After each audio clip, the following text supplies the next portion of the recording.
আসসালামু আলাইকুম। আমাদের 30 দিনের সুইডিশ কোর্সের আজকে ডে নাম্বার 10 এর সেকেন্ড পার্ট। আজকে আমরা শিখব আরেকটু বেশি করে the 5 important verbs present tense আর কি এগুলো, যে এই ভার্বগুলো এভরিডে লাইফে অনেক ইউজ হয়। সো আমরা এগুলোকে ভালো করে শিখে নিব। ইয়রা ইয়রা মানে কোনো কিছু করা, যেমন ডু অথবা মেক আমরা ইংলিশে বলি। তো যখন এটা প্রেজেন্ট টেন্স হবে বর্তমানে, আমরা বলবো ইয়ার ইয়ার। সো আমি এখন খাবার করতেছি, এটাকে বলবো ইয়ার মত, এটা এখন করতেছি। ইয়ার ইনতি দগ, আমি এটা আজকে করব না, যেমন রান্না করা আমি আজকে করব না। ইয়ার ডু ইয়বেট, তুমি কি কাজটা করতেছ? এখানে ইয়ার মানে হচ্ছে করা, ডু অথবা মেক তৈরি করা। একটা জিনিস খেয়াল করবেন, জি কে আমরা ইংলিশে যখন জি বলি ওরা ওই রকম উচ্চারণ করে না, জিটাকে অনেকটা ইর মতো উচ্চারণ করা হয়।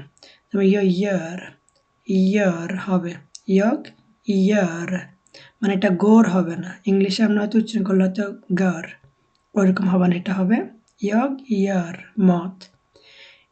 ইয়ার ইনতে ইদগ, ইয়ার দু ইয়ব্বেত, তুমি কি কাজটা করতেছ? একটা ইম্পর্টেন্ট ভার্ব হচ্ছে হ মানে হ্যাভ, আছে। আর যেটা প্রেজেন্ট টেন্স হচ্ছে হর, শেষে আর যুক্ত হয়েছে। সো আমার একটি কাজ আছে, ইয়গ হর এত ইয়ব, আই হ্যাভ এ জব। আমার সময় নেই, ইয়গ হর ইনতে তিদ। সো হর মানে তো থাকা, হ্যাভ, ইনতে হচ্ছে নেগেটিভ নাই, তিদ মানে সময়। সো ইয়গ হর ইনতে তিদ, আমার সময় নাই। তোমার কি বাচ্চা আছে? হর দু বর্ন, হর দু বর্ন, বর্ন মানে বাচ্চা, দু মানে তুমি, হর মানে হ্যাভ, আছে কিনা জানার জন্য। হর দু বর্ন। তারপর হচ্ছে সিয়ে অথবা সিয়ার, ইউ সিয়ার হুসেট, আমি বাড়িটা দেখতেছি। সিয়ে হচ্ছে মূল ভার্বটা, আর প্রেজেন্ট টেন্স হলে শেষে আর যুক্ত হবে, সিয়ার। ইয়গ সিয়ার হুসেট, ইয়গ সিয়ার ইনতে বুকেন। সিয়ার ডোমে, তুমি কি আমাকে দেখতেছ? তারপর হচ্ছে আরেকটা ইম্পর্টেন্ট ভার্ব হচ্ছে এতা, এতা মানে খাওয়া।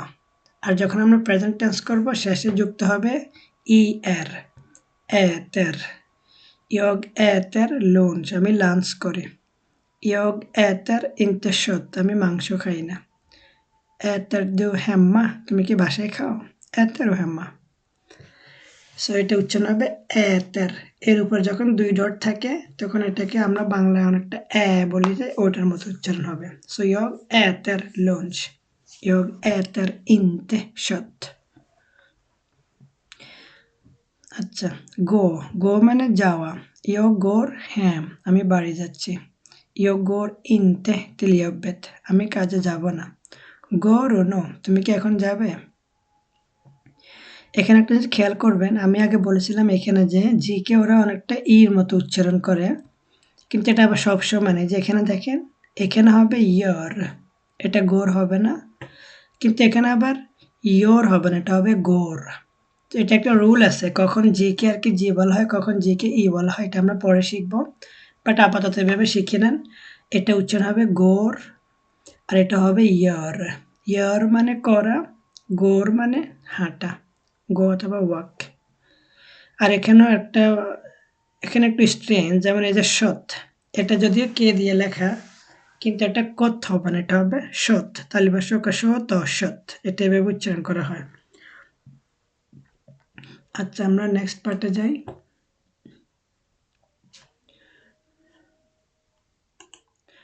এখানে আমরা কিছু কম্বিনেশন শিখব, প্র্যাকটিস করব এবং কিছু মিস্টেকও দেখব। এগুলো আমরা করব একটু লং ভাবে একটু শেখার জন্য। আমরা তো এতক্ষণ পর্যন্ত ছোট ছোট সেন্টেন্স শিখে আসতেছিলাম। ইয়গ এতের, আমি খাই। ইয়গ গোর, আমি যাই। কিন্তু আমরা জানি আমাদের সেন্টেন্স অনেক সবসময় আরো অনেক লম্বা হয়। ওটা কিভাবে করব? যেমন আমি বাসায় খাবার তৈরি করি, রান্না করি। ইয়গ ইয়র মত হেম্মা, আমি বাসায় করি এটা রান্না। ইয়গ ইয়র মত হেম্মা, আমার আজকে সময় নেই, ক্যালেন্ডারে হয়তো আমি আজকে অনেক বিজি আছি। সো আমরা বলবো ইয়গ হর ইনতে তিদ ইদগ, আমার আজকে সময় নেই। Jag har inte tid idag. এটা হবে idag. যদিও এখানে যে উচ্চারণ হয় না, গড় হয় না, কিন্তু এখানে যে উচ্চারণ হবে idag. Idag. Jag ser inte boken. আমি বইটা দেখতেছি না। Jag ser inte boken. I don't see the book. Jag äter lunch klockan 12. আমি 12টা বাজে লাঞ্চ করি। Jag äter lunch klockan 12. Jag går till jobbet klockan 8. Jag går till jobbet klockan 8. আমি 8টা বাজে বাসায় যাই, সরি কাজে যাই। আর যে বললিকে মিস্টেক আর কি, কমন মিস্টেক যেটা আমরা করি, ভুলটা করি, সেটা হচ্ছে ইয়গের পরে মানে সুবস্তান্তিভের পরে আমরা ভার্বে মূল ফর্মটা বসিয়ে দিই, যেটা আর কি ভুল হয়। কারণ ভার্বের পরে আমাদের সরি সুবস্তান্তিভের পরে আমাদের আর কি একটা ভার্বটা হবে হয় প্রেজেন্ট অথবা পাস্ট আর কি, যেটা হবে, কিন্তু এটা মূল ফর্মে হবে না। যেমন ইয়গ ইয়রা হবে না, এটা হবে ইয়গ ইয়র। ইয়গ হবে না, এটা হবে ইয়গ হর, আমার আছে, প্রেজেন্ট টেন্স। ইয়গ সিয়ে হবে না, এটা হবে ইয়গ সিয়ার। আমরা জানি প্রেজেন্ট টেন্স কীভাবে ক্রিয়েট হয়, নর্মালি শেষে আমরা এর যুক্ত করতে হয় আর। ইয়গ এতে হবে না, ইয়গ এতের। ইয়গ গো হবে না, এটা হবে ইয়গ গোর। আর রুলটা হচ্ছে নতি দিয়ে মানে প্রেজেন্ট টেন্সে ইয়গ দু এগুলোর পরে মানে আমরা আর কি এটা আর কি ভার্বটা আর কি আমাদের এজ এটা ইয়ার পরে হবে আর কি, ইয়গ দু এগুলোর পরে হবে, সবসময় নতিত হবে আর কি। ইয়গ ইয়র বর্তমান হবে, ইয়গ ইয়র, ইয়গ সিয়ার, ইয়গ হর, এরকম। ওকে, আজকে আমাদের ডে 10-এর লাস্ট পার্ট, কিছু ডায়ালগস এবং হোমওয়ার্ক। সো মিনি ডায়ালগ আপনার চাইলে নিজে নিজে করতে পারেন অথবা কারোর সাথে করতে পারেন। যে আপনি কাউকে জিজ্ঞেস করতেছেন, হেই তুমি আজকে কি করতেছ, হেই vad gör du, হেই vad gör du। তো যখন একসাথে বলে তখন বলে vad gör du, vad gör du, হেই vad gör du, এরকম। তারপরে আমি খাবার রান্না করতেছি, jag gör vad, আমি রান্না করতেছি। সেটা জিজ্ঞেস করবে তুমি এখন খাচ্ছ, äter du nu, äter du nu, ja, jag äter lunch, হ্যাঁ আমি এখন লাঞ্চ করতেছি, ja, jag äter lunch। তারপরে আপনারা এখন চাইলে আর কি হোমওয়ার্ক করতে পারেন। 5টা সেন্টেন্স আপনারা নিজে নিজে লিখতে পারেন এই ভার্বগুলো দিয়ে, gör, har, ser, äter, går, এগুলো লিখতে পারেন আর কি, এবং নিজে নিজে জোরে জোরে বলতে পারেন। যেমন কামাল ইয়ার, কামাল করতেছে। আন্না হর অ্যান্ড বুক, আন্নার একটি বই আছে। ফাহিম সিয়ের, ফাহিম দেখতেছে।